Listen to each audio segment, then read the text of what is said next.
A.W. Hamilton is getting ready for a new season with the Eastern Kentucky University Colonels. And the reigning OVC Coach of the Year is a man on a mission, and it's not just because of basketball. He joins me now from Richmond to share his story. Coach Hamilton, thanks so much for being with us. Thank you so much for having me. I really appreciate it.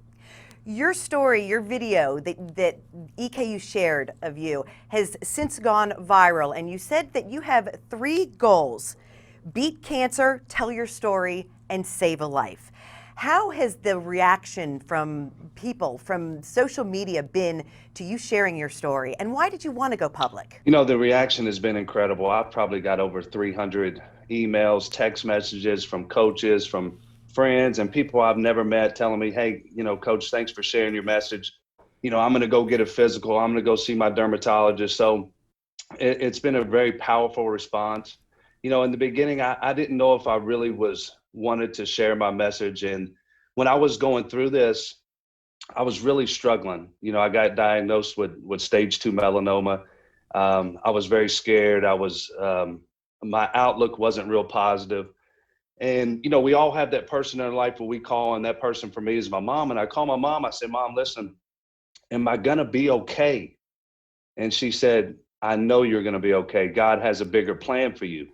And, I've always been huge on setting goals. So, I sat down and I made a new goal, and that was to, beat cancer, tell my story, and save somebody else's life, because somebody saved mine. And, June 12th, Jennifer, my brother-in-law has a stroke. He's the healthiest guy I've ever met in my entire life. If he doesn't have a stroke, I would have never got a physical.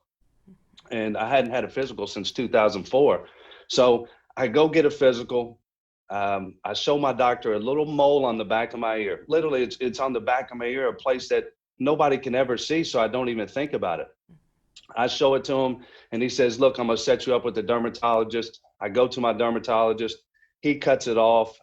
He says, look, we're going to run a biopsy on it. And, and I'll call you. He said, that is probably not going to be much. He said, I'll probably call you next week and tell you everything is fine. And he calls me the next week, and he says, look, I'm shocked to tell you this, but you have stage 2 melanoma. I was in complete shock. I completely blacked out. I didn't even know what he said to me the next 5 minutes of our conversation. I had to call him back later on that afternoon, and he told me, look, I'm going to set you up at the UK, hospital.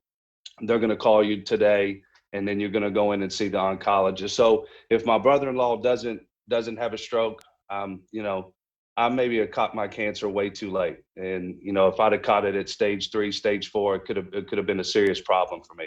And this just happened this summer, and with the timing of coronavirus, normally you would be doing summer camps. So the timing of this, is important too. And you have a wife and 3 young children. What has this been like for you and your family, in addition to your basketball family as well? It's been a challenge, just going through this whole process and so much unknown. And I've lived with a lot of fear. I had a lot of sleepless nights, and it's been a challenge, but telling my story, the other day and us posting it, and it's given me new hope. It's given me new drive. I've always been a person. Look, I'm 39 years old. I feel great. I don't look great, but I feel great. I got all this energy. If you ever come to an Eastern Kentucky game, you'll think I'm the craziest coach on earth. I run up and down the sideline. I love my players. I love my team. I love my job. I love our fans. I grew up in Georgetown, Kentucky. I feel invincible. And when all this happened to me, it put a lot of perspective on things for me. And, and there's a lot of people like me that, don't go see their doctor because they just feel like, I'm going to be fine. Or they don't go check on a little mole that they may have. They think, it's probably not a big deal. So telling my story and getting the response that I did has really been good.